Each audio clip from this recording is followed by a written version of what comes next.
So our next performance is of Vishwajit.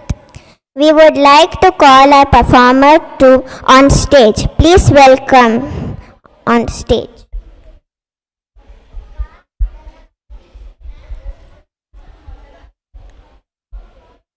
Om Shanti.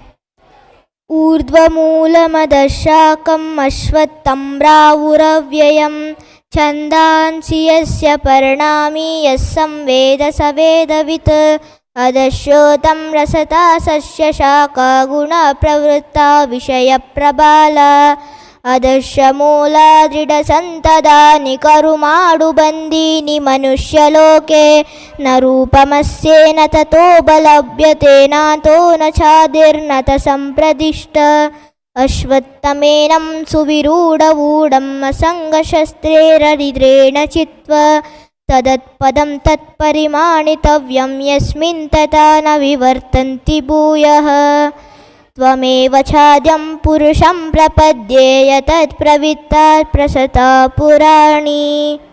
Om Shanti.